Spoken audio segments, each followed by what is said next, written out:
Hi everyone, Miss Patsy here at Castile Innovation Lab. Today we are going to be doing a cow's eye dissection. So let's first look at a cow's eye anatomy. Here we have the cornea. The iris is what determines what color your eyes are. The ciliary bodies controls the shape of the lens. The sclera is the white of the eye. The vitreous humor is the fluid inside of the eye. The retina is where the neuroreceptors are in the back of the eye. The choroid is behind the retina, forms the back of the eyeball. The optic disc is where all the neuroreceptors meet to go to the brain through the optic nerve. So let's get started with our dissection. A cow's eye is very similar to a human eye. By dissecting and examining the anatomy of a preserved cow eye, we can learn how our own eye looks and works. The sclera is the white of the eye, all the way around. The cornea is the anterior part of the eye. It looks cloudy and blue because the eye has been preserved. The posterior of the eye has fat and muscle tissue, and that right there is the optic nerve. That's where the images from the eye get sent to the brain. Now, inside the eye, when we cut inside the eye, there is liquid and a jelly-like substance called vitreous humor. I have cut away the cornea from this eye, and the cornea is what protects our eye. It's very tough. It's like rubber. And there's the fluid behind the cornea in front of the lens, and that's called the aqueous humor. Now, the iris, which is what gives us the color of our eye,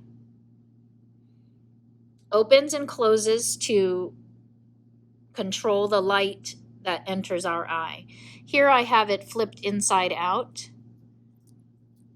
So here's the front of the eye.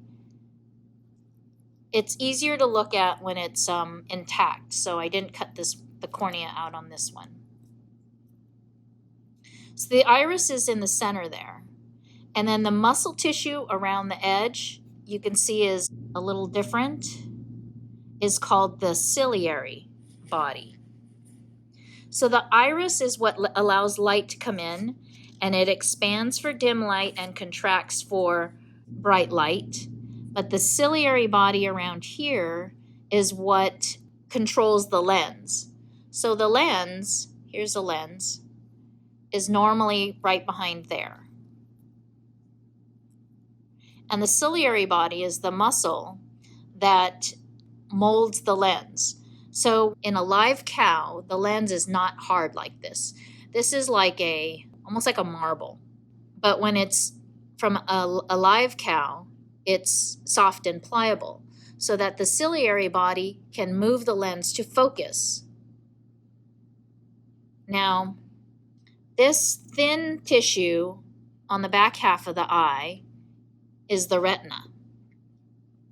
It contains the photoreceptor cells that collects images entering the eye through the lens. So this is the back half of the eye, and this is the front half of the eye. So the light goes in through the lens, and it goes to the retina. The retina has photoreceptor cells, and it transmits that information through the optic nerve to our brain. And the retina is not attached to our eye. It's just a thin tissue that covers the back of the eye. And the only way it stays back there is from the vitreous humor. or the jelly-like substance inside the eye. It presses against the retina to hold it back there. Now, sometimes the retina does get detached and comes out. That having a detached retina is when the tissue is damaged and it becomes detached from the back of the eye. The retina is not attached to the back of the eye anywhere except right there, where it connects to the optic nerve, which comes out back there.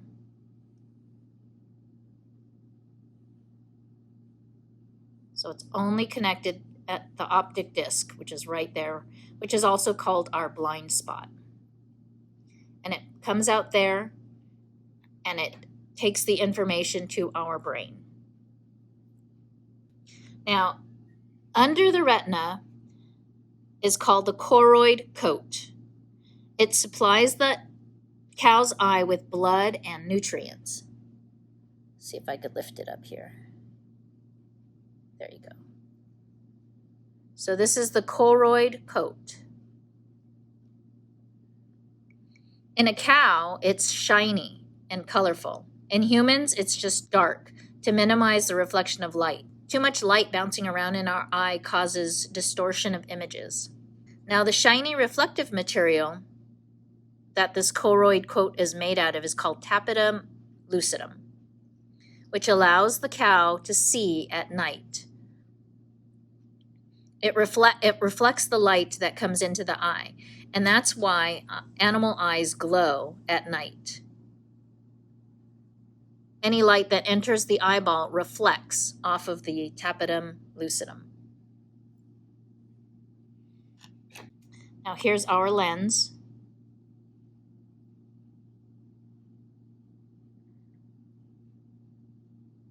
It still has some of the vitreous humor attached to it. And this is a lens without the vitreous humor attached to it.